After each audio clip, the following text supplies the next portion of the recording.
அந்த காலம் மக்கட்டுமா? பரவாயில்ல. நிலா, ஆகாஷ் சாப்பிடலாமா? ஆமா ஆகாஷ், வாங்க சாப்பிடலாம். அது இப்படி போடு. வாங்க உட்காருங்க. நீயும் கை கழுவிட்டு வாமா, சாப்பிடலாம். எனக்கு வேண்டாம் அத்தை, அவரு சாப்பிட்டோம். ஏன் இல்ல சாப்பாடு வேணாங்கிற? எனக்கு வேண்டாம் அத்தா, நீங்க சாப்பிடுங்க. அப்போ நீ எப்பதான் சாப்பிடுவ? நான் நாளைக்கு சாப்பிட்டுக்கிறேனே. என்ன நிலா சொல்ற நீ? மாமா, என்னுடைய விரதம் இன்னும் முடியல. என்ன சொல்ற நிலா? அதான் ஆகாஷ் ஹாஸ்பிட்டல்ல இருந்து வீட்டுக்கு வந்துட்டானே, இன்னும் உன் விரதம் முடியலையா? சொல்லு நிலா, ஏன் இன்னும் விரதத்தை முடிக்காம இருக்க? அத்தானுக்காக நான் சாமி கிட்ட ஒரு வேண்டுதல் வச்சிருக்கேன். நாளைக்கு அந்த கோயிலுக்கு போய் தான் அந்த வேண்டுதலை நான் நிறைவேற்றணும். அதுக்கப்புறம் தான் அந்த விரதத்தை முடிப்பேன்.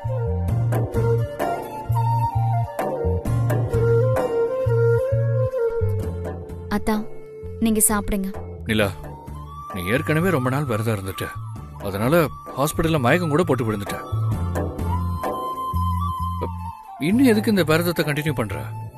அதான் நான் வீட்டுக்கே வந்துட்டேன்ல. ப்ளீஸ் போதும். இனிமேலாவது ஒழுங்கா சாப்பிட்டு உன் உடம்ப பாத்துக்க. சாப்பிடு. அதான் இல்லத்தான், என்ன தப்பா எடுத்துக்காதீங்க. என் வேண்டுதல் இன்னும் நிறைவேறல. நிறைவேறாம அந்த வேண்டுதலை முடிச்சா எனக்கு நிம்மதி இருக்காது. இன்னைக்கு ஒரு நாள் மட்டும் பொறுத்துக்கோங்க. நாளைக்கு அந்த வேண்டுதலை முடிச்சிட்டு சாப்பிடுறேன். வேற யாரும் என்ன கம்பல் பண்ண வேண்டாம். ஓகே, ப்ளீஸ் நீங்க இப்ப சாப்பிடுங்க. சரி, அப்படி என்னதான் வேண்டுதல்? அத நான் நாளைக்கு சொல்றேன். ஏன் இப்ப சொன்னா என்ன நிலா? இல்ல மாமா, நான் நாளைக்கே சொல்றேன். ஓ, இதுலயும் ஒரு சஸ்பென்ஸா? என் தங்கச்சி இப்படிதான் எல்லாத்தையும் சஸ்பென்ஸ்லயே வைப்பா. நீங்க சாப்பிடுங்க ஆகாஷ். சரி ஆகாஷ், நீயாவது சாப்பிடு.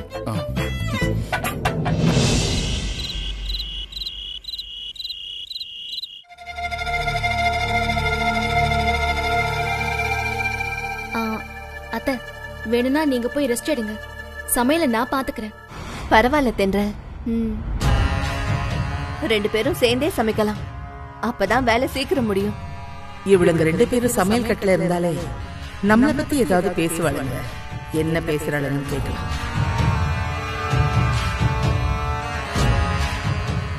அத்தை, உங்களோட சமையல் எப்பவுமே ரொம்ப நல்லா இருக்கு அத்தை. சின்ன வயசுலயே சமைக்க கத்துக்கிட்டீங்களா? ஆமாமா, எல்லாம் எங்க சித்தி கிட்ட கத்துக்கிட்டதுதான். இதுல சுவாரஸ்யமான விஷயம் என்னன்னா, நான் இத்தனை வருஷம் இங்க குப்பை கொட்டுறதுக்கு காரணமே என் சமையல் தான். புரியல. என் மாமியார் என்ன விருப்பம் இல்லாம தான் அவங்க பையனுக்கு என்ன கட்டி வச்சாங்க. கல்யாணம் பண்ணிட்டு இந்த வீட்டுக்கு வந்ததுக்கு அப்புறம் என் சமையலை சாப்பிட்டு என் மாமியாருக்கு ரொம்ப பிடிச்சு போச்சு. அதனாலதான் அவங்க பையன் கூட வாழ விட்டாங்க. ஆண்டாள் பாட்டி சரியான சாப்பாட்டு ராணியா இருப்பாங்க போல. ஆமா ஆமா, அதனாலதான் நாங்க தின்னுக்கட்ட பரம்பரைன்னு திங்கறத கூட ரொம்ப பெருமையா சொல்லுவாங்க. ஆனா விதிய பாத்தீங்களா? இப்ப இந்த வீட்ல விதவிதமா சமைக்கிறதுக்கு நான், நீங்க, நிலான்னு 3 பேர் இருக்கோம்.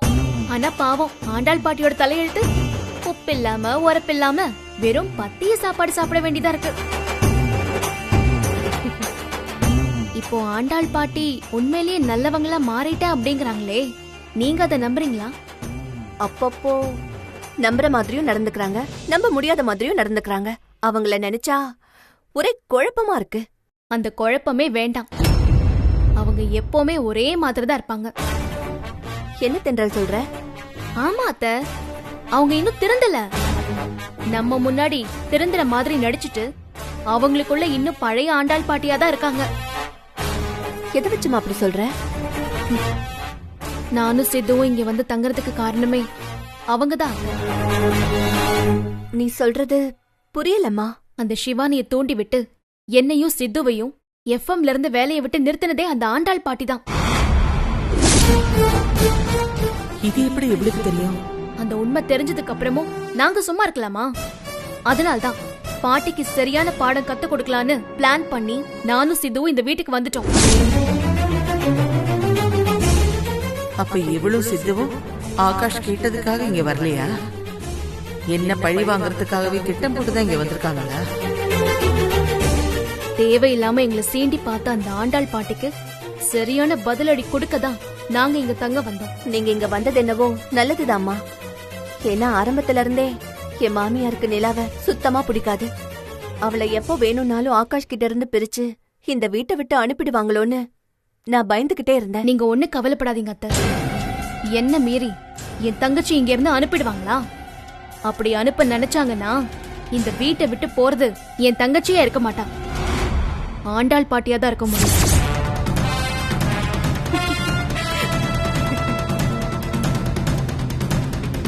அடியே, என்னையாடி இந்த வீட்டை விட்டு துரத்த நினைக்கிறீங்க? பாக்கல யார் யார துரத்துறாங்க.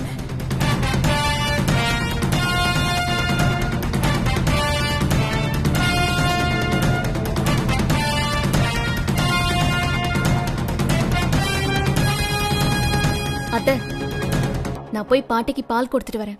என்ன தென்ற இவ்ளோ நேரம் உங்களை திட்டிட்டு இருந்த, இப்ப அக்கறையா பால் எடுத்துட்டு போறேன்னு சொல்ற?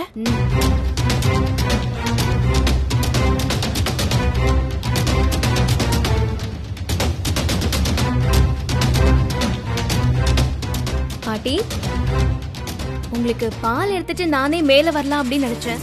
அதுக்குள்ள நீங்களே வந்துட்டீங்க. உனக்கு எதுக்கு மாசிரமோ? அதான் நானே இங்க வந்துட்டேன். இந்தாங்க பால் குடிங்க. பாட்டி, நீங்க பால் குடிக்கிறதுக்காக வரல. கிச்சன்ல நானும் மாதவியத்தையும் என்ன பேசுறோங்கிறத ஒட்டு கேட்கணுங்கிறதுக்காக தான் வந்தீங்க. எனக்கு நல்லாவே தெரியும். பால் குடிங்க பாட்டி. அத்தை, இன்னைக்கு காலையில வாக்கிங் போனீங்களா? வாக்கிங் எல்லாம் மறக்காம போயிடுங்க அத்தை. அப்பதான் நீங்க ஆரோக்கியமா இருப்பீங்க. பரவாயில்லையே மாதவி, என் மேல உனக்கு ரொம்பவே அக்கறை. பின்ன இருக்காதா? நீங்க எங்க வீட்டு எஜமானியம்மா இல்ல? சரிங்க அத்தை, நீங்க பாலை குடிங்க. வா தென்றல், நாம போய் சமைக்கலாம். நாம நல்லவளா நடிக்க ஆரம்பிச்சதுல இருந்து இவளுங்க நம்மளை விட நல்லாவே நடிக்க ஆரம்பிச்சிட்டாளுங்க. கட்டியாச்சு. என்ன சின்ன குழந்தை மாதிரி. இப்ப நம்ம கோயிலுக்கு கிளம்பலாமா? கிளம்பலாம். ஆனா இப்போது சொல்ல, என்னதான் வேண்டுதல் வச்சிருக்க? என்கிட்ட நீ சொல்லக்கூடாதா? உங்களுக்கு உடம்பு குணமாயிட்டா உங்களையும் கோயிலுக்கு கூட்டிட்டு வந்து நான் அம்மனுக்கு அங்க பிரதட்சணம் பண்ணணும்னு வேண்டிக்கிட்டேன். என்னது அங்க பிரதட்சணமா? ஏய், என்ன நில அது? ஏற்கனவே நீ விரதம் இருந்து உன் உடம்புல சுத்தமா எனர்ஜியே இல்ல. இதுல அங்க பிரதட்சணம் எப்படி பண்ண முடியும்? சாமி பேருக்கு அர்ச்சனை பண்றேன், தேங்காய் உடைக்கிறேன்னு சிம்பிளா ஏதாவது வேண்டிருக்கலாம்ல. வேண்டுதல்ல என்ன தான் சிம்பிள் கஷ்டம்னு? நம்மளுடைய வேண்டுதல் கடவுளுக்கும் திருப்தியா இருக்கணும், நமக்கும் திருப்தியா இருக்கணும். உங்களுக்கு ஆக்சிடென்ட் ஆகி நீங்க ஐசியூல அட்மிட் ஆனதும் என் மனசுல தோணுனது, நீங்க குணமானதுக்கு அப்புறம் நான் அம்மனுக்கு அங்க பிரதர்ஷனம் பண்ணணுங்கிறது தான். அதனாலதான் நான் அந்த வேண்டுதலை வேண்டிக்கிட்டேன். தயவு செஞ்சு இதுக்கு மறுப்பு சொல்லாதீங்க அத்தான். இருந்தாலும் உனக்கு ரொம்ப பிடிவாத நிலா. எல்லாம் உங்களுக்காக தானே.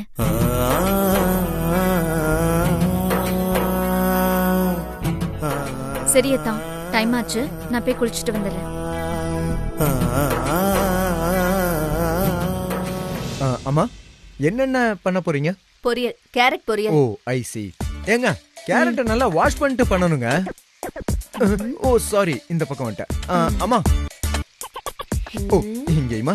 என்னடா சித்து, சார் அப்படியே 5 ஸ்டார் ஹோட்டல் ஷெஃப். சமையலுக்கு பயங்கரமா மேஸ்திரி வேலையெல்லாம் பாக்குறீங்க? இல்லைங்க, நான் மேஸ்திரி வேலையெல்லாம் பார்க்க வரலைங்க. உங்க 2 பேர்கிட்டயுமே நான் சமையல் கத்துக்க வந்திருக்கேன்.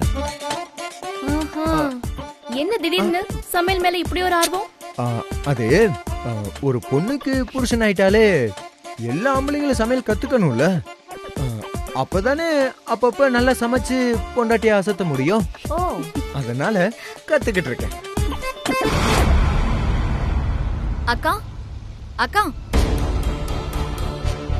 அக்கா அத்தை சமைச்சதெல்லாம் போதும், நான் வேண்டுதல் நிறைவேற்றணும். வாங்க கோயிலுக்கு போலாம். நிலா, இப்பவாவது சொல்லு, என்ன வேண்டுதல்? ஆகாஷ தனக்கு குணமாயிட்டா அம்மனுக்கு அங்க பிரதர்ஷனம் பண்றதா நான் வேண்டிக்கிட்டேன். நிலா, நான் ஆகாஷோட அம்மா. நான் கூட ஆகாஷுக்காக வெறும் அர்ச்சனை பண்றதா தான் வேண்டிக்கிட்டேன். ஆனா நீ அங்க பிரதர்ஷனம் பண்றதா வேண்டிக்கிட்டு இருக்க. உன்னை பொண்டாட்டிய அடைஞ்சதுக்கு ஆகாஷ் ரொம்ப கொடுத்து வச்சிருக்கணுமா? அப்படிலாம் இல்ல அத்தை. உங்க பையனுக்கு பொண்டாட்டியாக நான் தான் கொடுத்து வச்சிருக்கணும்.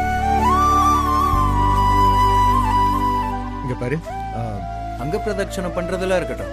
ஆகாஷ் உனக்கு அந்த அளவுக்கு பிடிக்குமா? அவர் மேல எவ்வளவு பாசம் வச்சிருக்கேங்கிறத அவருக்கு ஆக்சிடென்ட் ஆகி ஐசியூல மூச்சு பேச்சு இல்லாம கிடந்தப்ப அப்பதான் நானே உணர்ந்தேன்.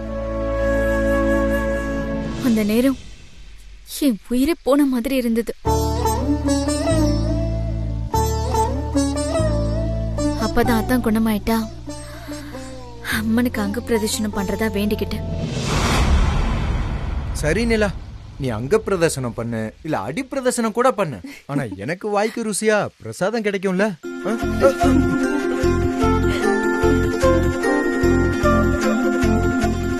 சரி வாங்க, எல்லாரும் கோயிலுக்கு போலாம், டைம் ஆச்சு. ஆகாஷை கூட்டிட்டு நீங்க 3 பேரும் கோயிலுக்கு போயிட்டு வந்துருங்க. நீங்க திரும்பி வரதுக்குள்ள நான் சமையல் பண்ணி வச்சிடுறேன். ஆமா ஆமா, அதுவும் சரிதான். சாப்பாடு ரொம்ப முக்கியம். டேய். சரி போலாமா? சரி அத்தை, அம்மா வரேம்மா. சரிம்மா. அவங்க பாத்துப்பாங்க, போங்க. ஏய்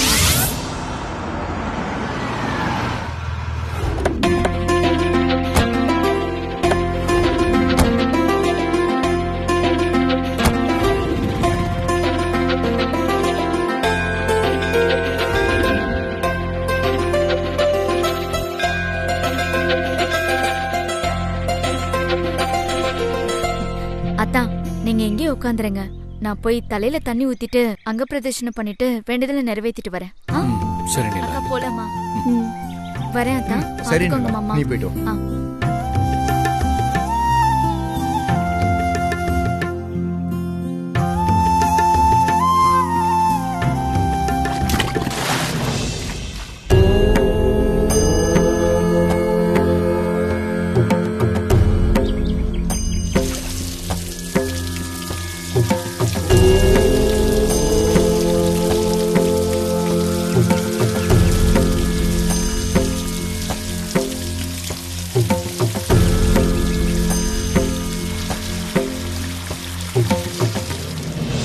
நிலா,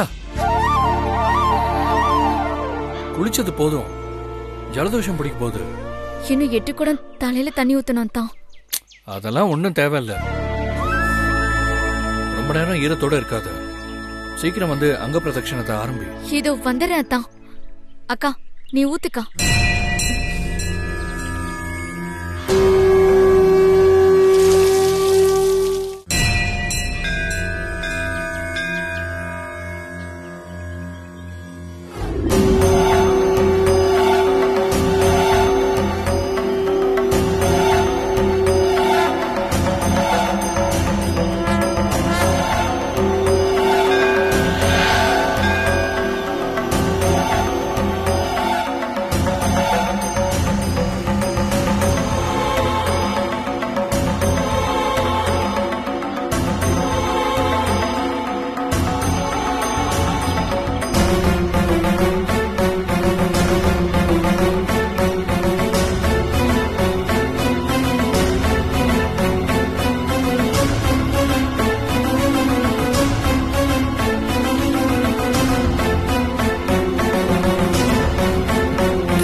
உட்காருங்க.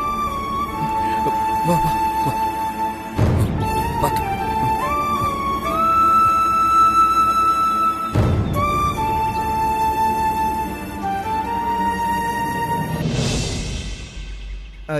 ஏங்க எனக்கு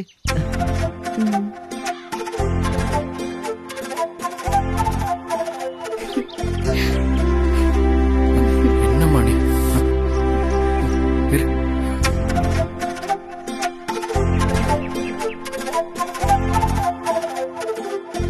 ஆகாஷ், நாங்க பிரகாரத்தை சுத்தி வந்துடுறோம். ஆ, வாசி. சரி தண்டு. ஆ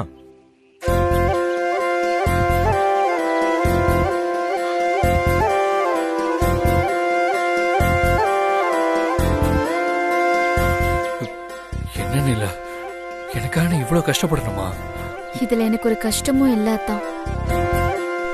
நீங்க மூச்சு பேச்சு இல்லாம ஹாஸ்பிட்டல்ல கிடந்தப்போ நான் எப்படி துடிச்சு போயிட்டேன் தெரியுமா? அந்த நேரம் உங்க உயிரை காப்பாத்துறதுக்காக என் உயிரை கொடுக்க சொல்லிருந்தா கூட நான் சந்தோஷமா கொடுத்திருப்பேன்.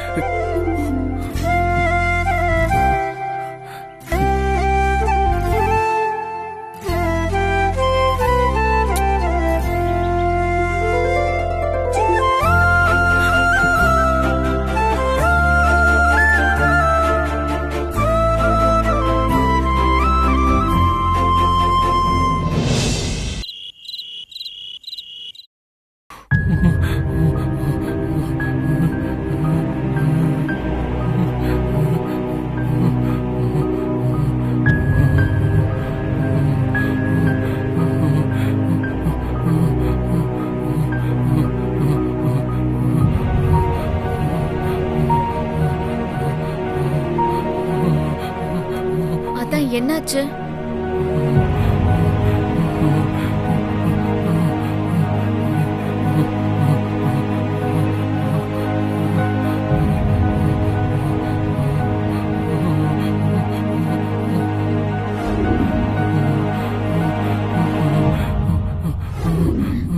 அதான் என்னாச்சு? குளிர் ஜரம் நினைக்கிறேன், ரொம்ப ஜாஸ்தியா இருக்கு. குளிர்ச்சரமா?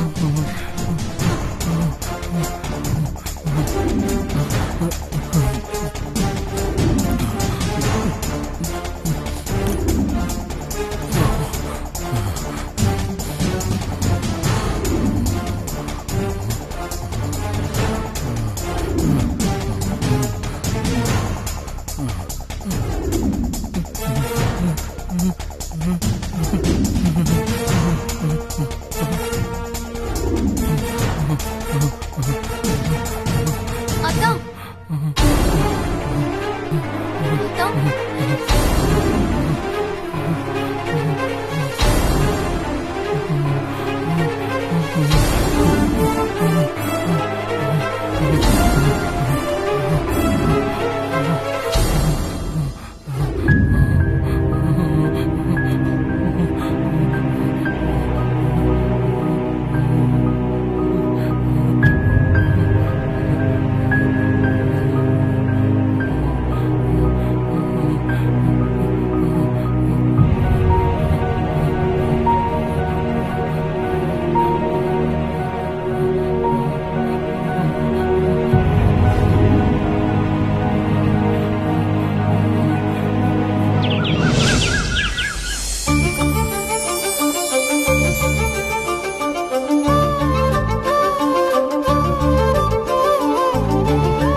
நிலா, நிலா, நிலா, நிலா. அதான். குட் மார்னிங் அத்தா. என்னாச்சு உனக்கு? நீ போய் என் பக்கத்துல வந்து படுத்த? நிலா, உன்னதான் கேக்குறேன், என்ன இதெல்லாம்? என்ன அத்தா எதுவுமே தெரியாத மாதிரி பண்றீங்க? நமக்குள்ள நடந்ததெல்லாம் மறந்துட்டீங்களா?